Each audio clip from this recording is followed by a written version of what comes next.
Welcome to iCan training institute. तुम्हा सर्वांचं मी आयकॅन training इन्स्टिट्यूटमध्ये पुन्हा एकदा स्वागत करत आहे. उद्या आपला सैनिक स्कूल एंट्रन्स एक्झामचा पेपर आहे आणि पेपरची पूर्ण तयारी ही झालेली आहे. आता तुम्ही फक्त पेपर देणं बाकीचा राहिलेलं आहे, कारण उद्याचा पेपर हा तुम्हा सर्वांना सोपा जाणार आहे, कारण तुम्ही सर्वांनी खूप छान अभ्यास केलेला आहे, तुमची छान तयारी झालेली आहे.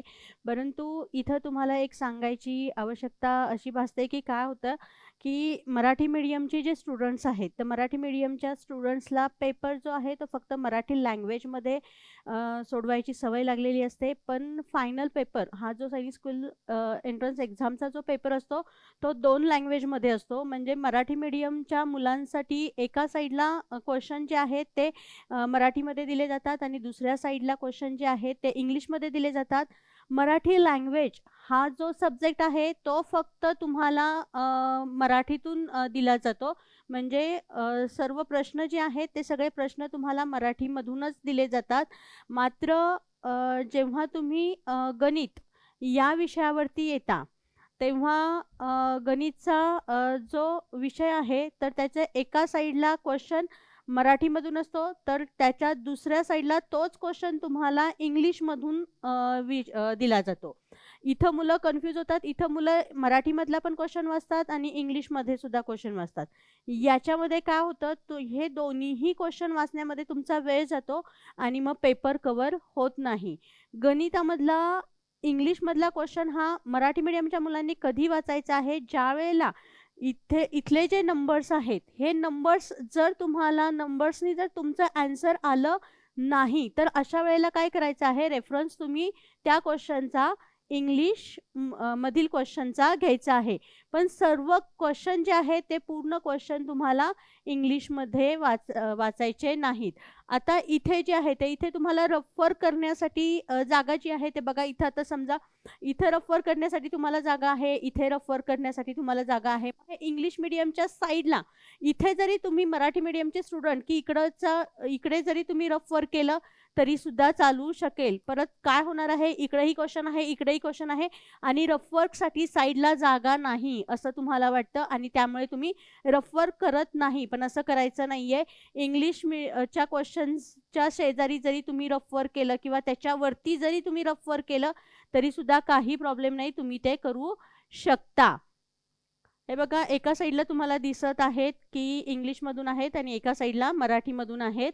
त्यामुळे रफवर्कसाठी अशा वेळेला जागा शिल्लक राहत नाही. त्यामुळे तुम्ही इकडे रफवर्क केलं तरी सुद्धा चालेल इंग्लिशच्या क्वेश्चनच्या वरती.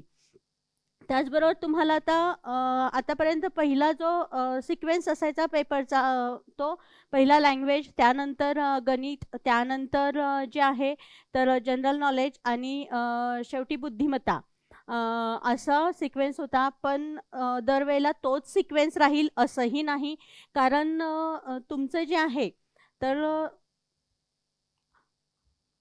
सिक्वेन्स चेंज होऊ शकतो. कधी गणितसुद्धा 1 नंबरला येऊ शकतो किंवा लँग्वेज येऊ शकेल किंवा तुमचा जी-के येऊ शकेल, आय-टी येऊ शकेल. कुठलाही सिक्वेन्सनी पेपर येईल.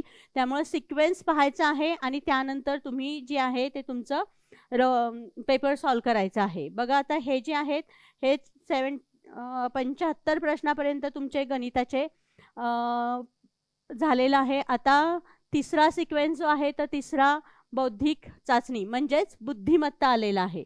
मग याच्यामध्ये देखील बघा, इकडे क्वेश्चन जो आहे तो मराठीतून दिलेला आहे आणि इकडे क्वेश्चन जो आहे तो तुमचा इंग्लिशमधून दिलेला आहे. इथे देखील तुम्हाला तेच करायचं आहे की पेपर नीट बघा. तुम्ही दोन्ही लँग्वेजमध्ये दिलेला आहे.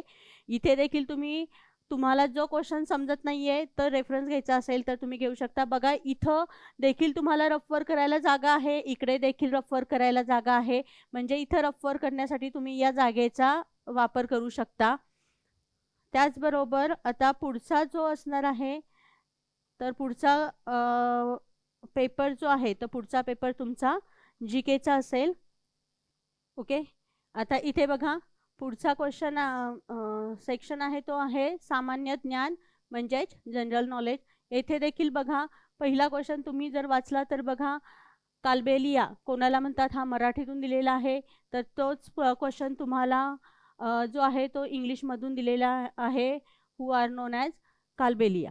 म्हणजेच काय आहे, दोन्ही लँग्वेजमध्ये क्वेश्चन दिलेले असतात, परंतु तुम्हाला प्रश्न जे आहे ते मीडियम तुमचं मराठी असल्यामुळे तुम्हाला मराठीतूनच सॉल्व करायचे आहेत. मराठीतलाच प्रश्न वाचायचा आहे. इंग्लिशमधला क्वेश्चन तुम्ही वाचत बसवू नका, जेणेकरून तुमचा वेळ जो आहे तो वेळ तिथं वाया जाणार नाही दोन्ही लँग्वेजमधले क्वेश्चन वाचण्यामध्ये. आय कॅन ट्रेनिंग इन्स्टिट्यूटच्या जो रिझल्ट आहे तो दरवर्षी टॉपर जो आहे तो टॉपर दरवर्षी आय कॅन ट्रेनिंग इन्स्टिट्यूटचाच राहतो. ऑल ओव्हर महाराष्ट्रामधला टॉपर जो आहे तो आय कॅन ट्रेनिंग इन्स्टिट्यूटचाच आहे. त्याचप्रमाणे यावर्षी देखील आय कॅन ट्रेनिंग इन्स्टिट्यूटचाच टॉपर असणार आहे, कारण मुलांनी छान तयारी झालेली आहे मुलांची आणि पेपर देखील मुलांचे छान सोडवतात. उद्या आपला सैनिक स्कूल एंट्रन्स एक्झामचा पेपर 4:30 वाजता सुटणार आहे. त्यानंतर 15 मिनिटामध्ये तुम्हाला आपल्या पेपरची ॲन्सर की जी आहे ती ॲन्सर की आपल्या आय कॅन ट्रेनिंग इन्स्टिट्यूटच्या यूट्यूब चॅनलवरती अपलोड केली जाईल. त्यानुसार तुम्ही तुमचा स्कोर जो आहे पेपर चेक करून स्कोर काढा. थँक्यू.